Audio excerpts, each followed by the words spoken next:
Kamile is actually very susceptible to shotgun. If he's charging at you, or if he's charging up a shot while standing on the ground, the shotgun will knock him off, will knock him down. It literally knocks him over. So, the shotgun's actually a really good effective weapon.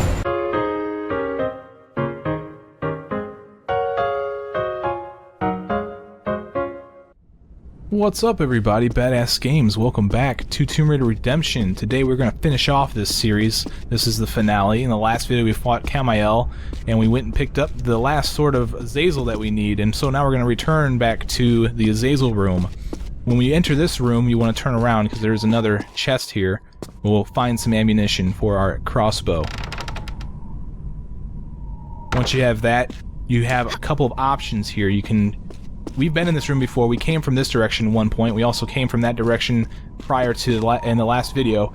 You want to head back to the Azazel room, and you can go back toward the beginning of the level by going this direction, or you can take a little shortcut, kind of go back the same way you came by going in this direction. So let's do the shortcut. Run and jump and grab this chain. If you're having an issue with it swinging for this jump, you can climb to the top in order to stop it from swinging. Go all the way down to the bottom, and then turn to the right. You want to aim for the stairs over there, because Lara's going to veer to the right whenever you kick off. So once you're ready to jump, kick off. She didn't get a whole lot of height there, so I'll try again here. And she always seems to veer to the right when you do these swings, so keep that in mind, which is why I aimed a little to the far end. But there's plenty of room for you to land on the platform. Then enter the stairwell, climb all the way to the top to a room that we've been in before. We're basically going back through a bunch of rooms that we were in before. Here we just want to make the same jumps. Okay, these platforms aren't gonna sink. There's no tricks here. All the tricks have already been done. Okay, so that jump's a little tricky. If you miss it, you can actually do something that's pretty cool to line yourself up. I'll go ahead and show you. If you miss this jump, you can slide off backwards and grab this ledge. Make sure you're on this slope. You can pull up and then jump backwards, and now you're at a perfect distance to do a running jump over to this tile. Sweet. Pull yourself up and into the room where we have the receptacles for the swords of Azazel.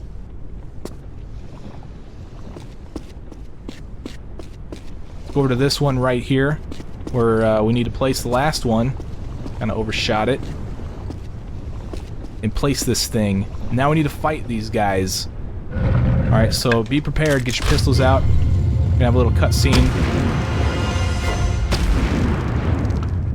Now be prepared for melee attacks and also shooting of projectiles. So they are actually pretty powerful when there's this many, so good luck to you. If you're having a hard time targeting, remember that the look button will change your target. I've noticed that these guys seem to control the airway, so you might want to... Your best bet is to not jump. Your best bet is to roll on the ground for defense.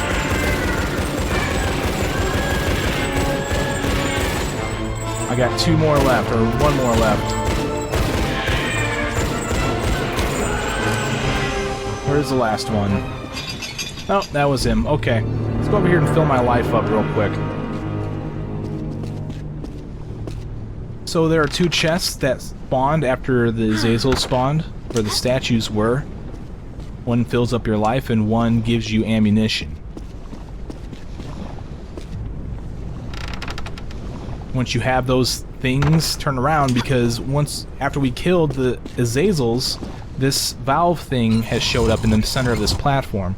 Let's use this thing to raise the platform, and we'll find something that we wanted a while ago back when we were in the dead tree area. We were so close to the final boss there, but we didn't have the Astaroth Effigy. In fact, we need two of those. Once we have that one, let's go back down and find that last one. And I'll be honest with you, the last one isn't nearly as difficult to get. It's a lot shorter. We're going to have that, and we're going to have the last boss beaten by the end of the video, so... Once we're down here, we want to head back to the platform that we came from. Basically going to do some more backtracking through some more familiar rooms. Back here, once again, take a left. We want to stay away from the lava. We want to go down here and find the entrance. This is where we came from before. Okay, now we're going to go back to the room where we got the crossbow. And if you remember, I told you when you got the crossbow, you could take 2 paths. You can go back, get one of the... You would have actually gotten one of the Astaroth Effigies if you would have gone back this direction. Or you could have went the direction that I went. And in fact, if you would have went back and done what I'm about to do, then you would have full life and the extra Uzi ammo that's going to come with the final secret when you fight Kamile. Alright, back in the dead tree area, we find this block that we moved a while ago. Still in the right spot. So let's pull ourselves up. And this time, instead of going to the left, we want to head to the right. To the left is where the Watcher's door was that we opened a while ago. We're going to come back into yet another familiar room. We were on the other side a while ago, and in fact we were down below. In fact, down below is where we found our first codex page and the binoculars. Come over here, we'll find these swords that we can shoot to lower this bridge. While you're crossing the bridge, turn around real quick to find the 13th and final secret of this game. It comes with Uzi ammo. Now we want to aim for the bridge and then do a running jump over to it and find our way back to this room where we were at a long time ago. If you remember, we went into that room, we just kind of opened this door, went and opened that chest to get the ammunition, then we came back in here. And in fact, we also came across this platform and went over and got a crystal piece over on this platform to my left. Well, now we have the crossbow. Let's shoot out the crystal sword we have right there. Looks like I had a little issue with not hitting it. And let's climb these steps and into this room where we'll find the final crystal piece. If we turn to the left, we'll find this little cubby hole where we will find the last piece. Once we pick that up, our collection is complete, and now we have full life. We have 100% health, which might be useful for the final boss. He has some unavoidable damage, it seems. Once we have that crystal piece, climb out, and we will find that this ledge right here is a slope that you can use to jump and grab this pillar. Let's traverse around the corner of the pillar and jump off backwards to find another pillar. Okay, these ledges are there. You can't see them, but they are there. Once again, jump off backwards, we'll grab the wall, and then shimmy over to the right.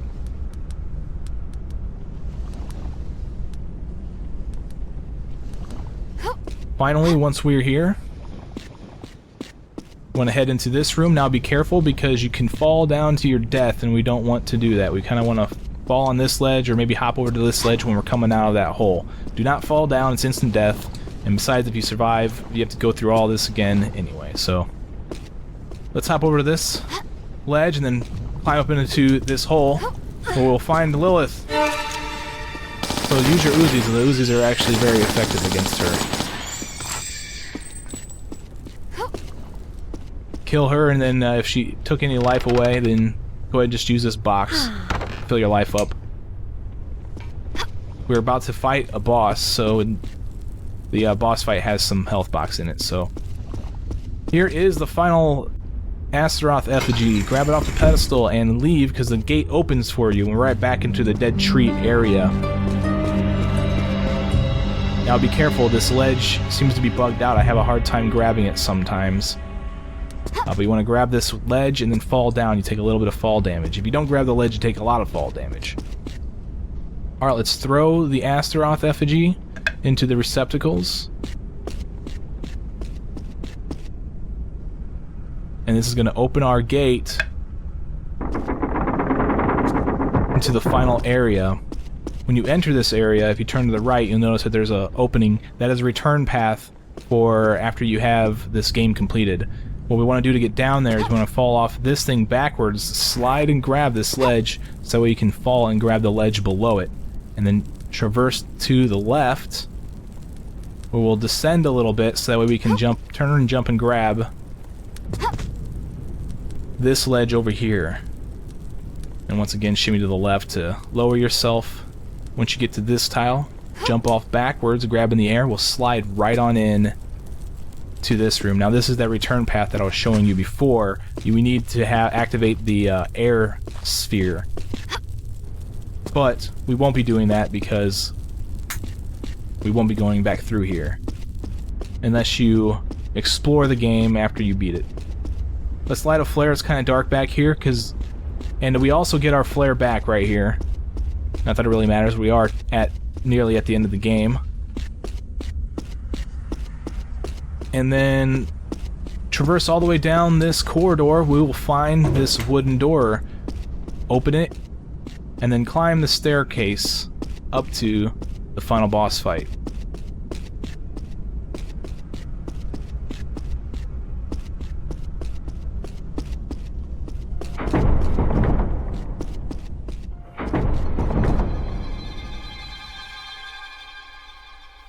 Once we enter this room, we are going to be shown a few things. We see some swords of Raziel on pedestals, and we see some like dangling from chains.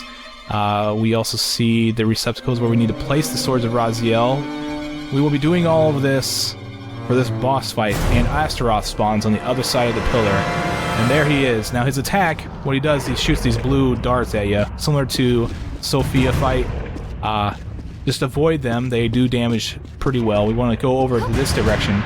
Actually, I need to turn around because there is our last and final codex page. Once you pick this up, you have all of the items. You should have all the items. You should have all the secrets. You should have all the crystals and all the codex pages. There's Astaroth.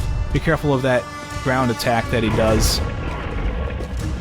As you can see, he pounds the ground similar to the Minotaur in Tomb Raider 4. Over here, some health if you need it. I really don't need it just yet. There are 3 health boxes in this fight, so use them accordingly if you need to. There is a sword of Raziel. It's kind of blocked. Let's shoot this crystal sword to expose the sword, and we can grab this. Now we need to collect 3 of these things. When you grab this thing, it spawns little scarabs, or at least it should. I don't think it just did. I think it failed to do that. But grab that thing and then run and jump over to this ledge right here. Now this is where we're going to take the majority of our damage, so be careful. While we're traversing up here, he's going to be shooting at us. Now this needs to happen. You need to be doing this because this is going to take us to a sword of Raziel. Now this is a difficult jump. Pull up and then jump and turn in the air and grab this ledge. And then you can heal yourself if he did immense amount of damage with this chest right here. But the reason why we did this is because we have access to one of the swords of Raziel. We have 1 more to go, and then we're going to defeat this guy. Another thing you should take note is that when you entered the fight with 0 ammunition. You don't have any ammunition. You got it all taken away from you. I'll show you that here as soon as I get to safety.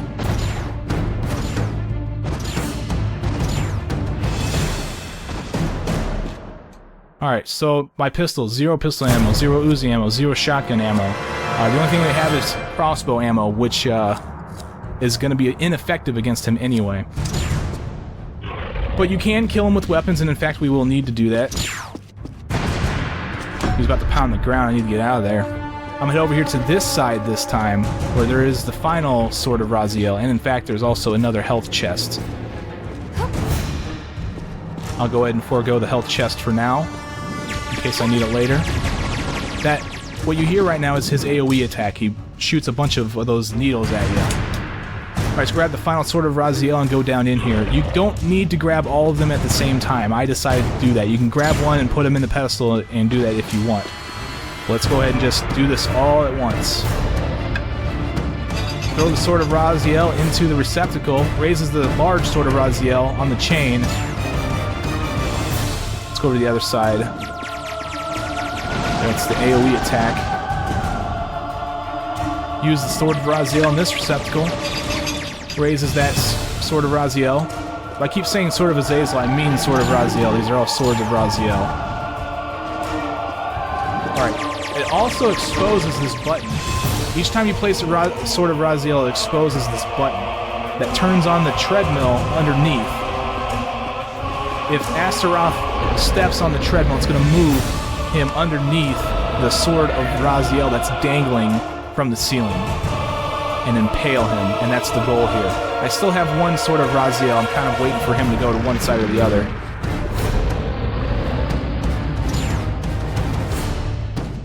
Before I... Here we go, here we go. He's gonna get hit right now. Alright. Throw the last Sword of Raziel in the receptacle. Now he's not defeated yet. Oh, I'm taking some damage. Ah. Kinda sucks when I'm getting fired at and I can't see what I'm doing. Alright, let's throw this button, turn on that treadmill. And now we have 2 more impales that we need to do before we can fight this guy. We still don't have our ammunition yet, so I'm gonna go use one of these health chests that I bypassed a while ago. I'm pretty sure I didn't use this one. We pretty much have to either kite him or wait for him to get onto the treadmills. I went to the wrong side because I could be hitting him with the... Oh man, he's shooting at me. Whatever. It's not doing too much damage, so... I'm at full health now. Let's go ahead and kite this guy onto the treadmills. There's one. He only has one more to go, I believe. And that would be this one. Well, if he wants to fight, he's gonna have to come this way. Still don't have any ammunition. Uh-oh. That didn't work out as planned. Let's try to get him to come over on this side. There it is. Okay, he's still not dead. Do we have our ammunition back? We do. After the last Sword of Raziel impales him, we can use weapons to finish him off. A good tactic here is to get close to him so that way he's about to pound the ground and jump backwards to avoid that. That way he never shoots at you and he never pounds the ground.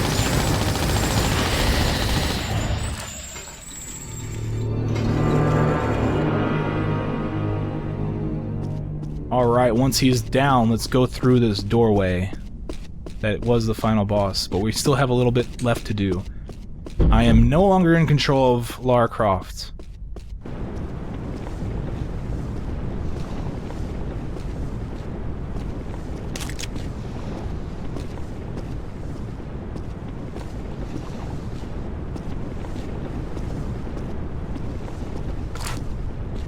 Everything that we worked so hard to do right here in this blue scepter.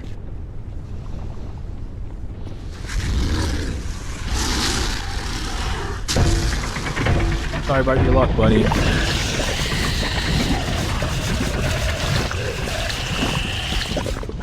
Yeah, that wouldn't be very cool. Alright, now we have regained our control and we can take a look around. We now have what is the Scepter of Astaroth, or Astaroth Scepter. If we take a look at that new diary entry, it'll tell us a little bit about what that does. Basically what it does is it opens all the doors. Now every single door in the mansion is open. You can go explore everywhere, anywhere that you want to. I'm not going to be doing that because I've already claimed all the secrets, but some of the doors that open allow access to secrets that you may have missed. In order to end this game, what you need to do is you need to run over here to this same way we came, and as you cross the door, if you get this message that says all collectibles found, Codex Demonicus completed, then that means you have an extra entry in your Codex Demonicus. Let's take a look at what this has to say. No. Carrier of Light. It tells us about the Carrier of Light, which is pretty cool, but another thing that's pretty cool is at the history down at the bottom mentions that there's another riddle that can be solved inside of the Codex Demonicus. No. So, I'll leave that to you guys to solve that riddle. And for now, I'm going to go ahead and finish this game up. In order to finish the game, run over here to the bike, hop on it. Let's take off. Ladies and gentlemen, I'm badassgamez. Thank you very much for watching my walkthrough, and I'll see you guys in whatever video you decide to watch next. Take it easy.